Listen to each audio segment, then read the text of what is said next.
Matt Brown, Extra Points, joins us on 365 Sports, and one of the stories he had in the newsletter I received when I get it, Extra Points, 5 storylines I'm watching ahead of this college football season.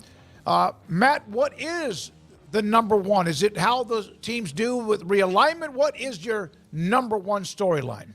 I am fascinated about how schools are going to respond in the 12-team playoff era when they've never been playing championship caliber or games that matter for the national championship in mid to late November before. You know, in the four-team era, we generally knew almost everybody that was going to be in the college football playoff by week 10, you know, or by mid-November. But now, and especially in the Big 12, I think that there's going to be maybe 15, 20 teams that are still going to be in that conversation. How are they going to handle that pressure? How are the athletes going to respond? How do people stay engaged knowing that maybe a game in September and October doesn't quite mean the same thing as it might late in the season? I'm very excited to watch.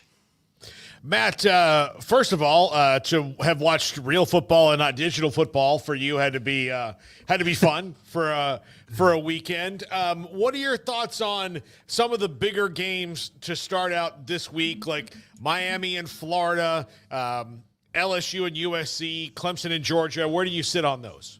I think that the Miami-Florida game is so interesting, not because of where these teams are going to end up necessarily at the end of the year, but this is an anxiety bowl, right? This is a game that is generally not enjoyed when it's played at the beginning of the year so much as it is endured. With both of these fan bases feeling frustrated with their coaching staff, you know, having a lot of pressure and everything riding on this game. And when they generally play, because this game isn't at night, it's at 2:30 God's time zone. It's got to be a gajillion degrees. It's usually kind of a sloppy game in the beginning of the year, and it's one that I think it'll be very difficult for Florida to make a bowl game if they don't find a way to win here, knowing what the back end of their schedule looks like. I'm fascinated. It's like Miami 2.5. I feel like Miami's a better team across the board in multiple positions. But in terms of stakes and drama, I think that might be the biggest one, even if it won't be the most well-played game this weekend. Matt Brown with us, Extra Points on 365 Sports. Matt, 365, the EA Sports College Football 25. So much buildup after so many years, and then all of a sudden, explosive. And everybody, it seemed like my timeline filled with a lot of that information and excitement. I know I read your article that the sales continue to go crazy, but has it calmed down at all? I mean, only a tiny little bit. This was, I think, an industry journal reported this last week. This was the best-selling video game of the entire year. Which is very difficult to do for sports games, and one that moved the sale of more physical consoles, more PlayStation 5s, more new Xboxes than anything else. And generally, you know, at this stage, it's a Grand Theft Auto game or a gigantic AAA game that's not sports that moves those. So it speaks to the enormous amount of fan energy and new consumers that have been energized by this. I think it will be interesting just as like a business story to see what not just the sales of the game itself were like, but the sales and the revenue and how much time people are spending with the game during the season. Because it's one thing to be able to knock off 15 hours a week when there's no actual football going on, but when there's professional football and there's actual games, will people be playing it less? We'll see. Matt, what is leading some players to just now be opting into the game? The dirty little secret about all this is it's legitimately surprising that there weren't more of them, because opting into the game required a 20-year-old or a 19-year-old to answer multiple emails and to go download an app on their phone. And we joke about this, but the reason that so many athletes engaged in this NIL deal so quickly wasn't just because one team partners walked into the locker room and opened up the laptop and said, come on in and opt in. It was because NIL employees for schools and football operations coordinators and GAs and assistants were browbeating people all up and down the country because coaches felt like it would be a recruiting disadvantage if their team wasn't represented in full. Despite all of that, you still had a handful of guys on each team that either transferred in late or were late arriving freshmen or who just were slow on the paperwork. And now after the update this morning, you're seeing dozens of those players in the game now for the first time.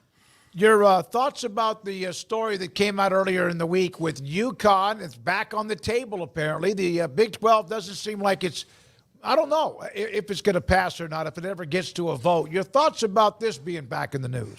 Yeah, I've made a couple of phone calls about that this week, and I'm not surprised that UConn is very interested in potentially joining the league, and I'm not surprised that the Big 12 conference leadership is very interested in it.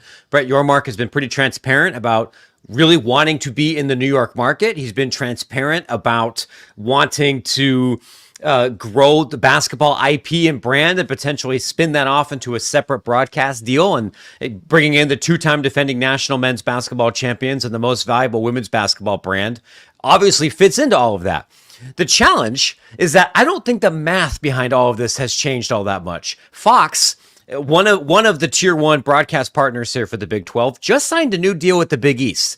They already have UConn. If UConn leaves, that tanks the value of their existing investment in that conference. And I've been told that if UConn leaves, the Big East is going to make this very unpleasant and difficult. And there's going to be a lot of very hurt feelings, which will complicate some of the broadcast math here. Based on what I've heard right now, I'm not putting this into concrete or writing it in blood or anything, but I think the most likely outcome is that UConn doesn't end up getting enough votes. This is an initiative that is coming more out of the league office than it is a groundswell among the school presidents who still have a lot of financial questions that need answered. Matt, House settlement is, I mean, it's still out there, and there's more and more groups that are protesting it. What do you think is the short-term and long-term future of this agreement? It's interesting you mentioned that, because to bring this all kind of big picture here, or full circle for the kind of work that I do, the most recent update, I think, actually hinges a lot about the video game. You might have seen this, that the National College Players Association, one of the largest pro athlete advocacy groups, Ramogi's group, came out today saying that they oppose the House settlement and they're going to work to defeat it. And it's not surprising. A lot of athlete activist groups and a lot of agents and people involved in the collective space don't like this proposed settlement. They think that it's going to set a different cap on player earnings. It's going to redirect money or try to limit the money that flows from boosters and collectives to high-level athletes. That's bad for agents. That's bad for anybody in the collective's business, and it's bad for anybody in the union business.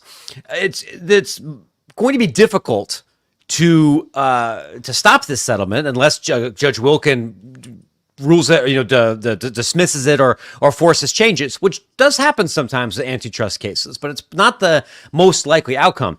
But none of the major athlete advocacy groups right now have a lot of current athletes signed up and engaged in their efforts. But One Team Partners, the firm that helped facilitate the EA Sports Group license and got that big mailing list of 14,000 football players, they sent something out saying, hey, you should join this advocacy organization. They have your best interests at heart.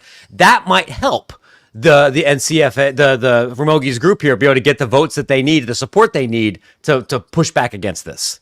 All right, Matt, when do you think we'll hear the first coach complain about having to travel further now with all the realignment in college football, with Stanford, Cal, and the ACC and other schools in the Big Ten, et cetera, and Mountain Time schools, more of them in the Big 12? Do you think we'll hear somebody in a post game, even if they win or not, pop off about the travel wearing them out?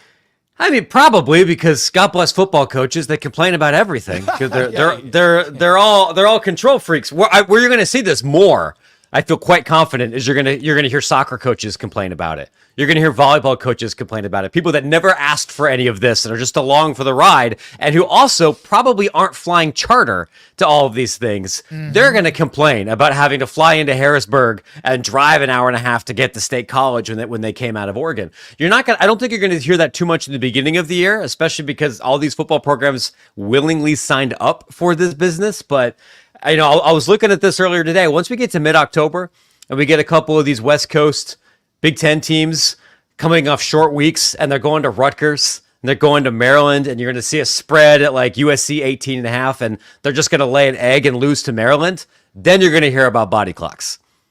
Matt, thank you, man. Appreciate your time. Great stuff. Again, I've mentioned and I recommend the newsletter. EA Sports was one of the ones that came out this week, the 5 storylines. Matt, thank you very much Let for me your ask time. Matt, though, I got to follow up. Like, okay, Yeah. you said, how much time are people going to spend on the video game now that there's real games going on? Well, just as a control group, how much are you going to now? Because you spent a lot, and now you've been engrossed in this. I have. Yeah. You should not use me as a control group for anything. But because here's the thing, guys, I can lie. I can lie to myself. This is for work. I'm on the sticks right now. This is for content. Yep. This is for serious professional research. But even then, I will definitely play less, and because I'm watching football for 12 hours a day on Saturday. I'm writing all day Sunday. My kids are in school. I got stuff going on. I think it's the folks younger than me that are at a different stage in their life that can grind more than I can here at my advanced age. Grind. I love that. I like that you've given them that compliment. That's Yeah. what this is. So. That's what this is. Yeah, they're in the content mines. They're grinding away. So I can tell my wife, like, can you write me up like just a script of like I need this for work, because so far I've yet to really sell her on it. Tell you what, after Labor Day, I'll get in the lab, I'll get in the Photoshop, we'll make a nice certificate, we'll stick it on the newsletter or something saying like you can use this to your spouses, your doctors, your ecclesiastical authorities. You have my permission. Okay, Yeah. there we go. All right. Thank you, Matt. Appreciate it All as right. always, Matt. Take care, my friends. Friend Matt Brown, Extra Points with us today.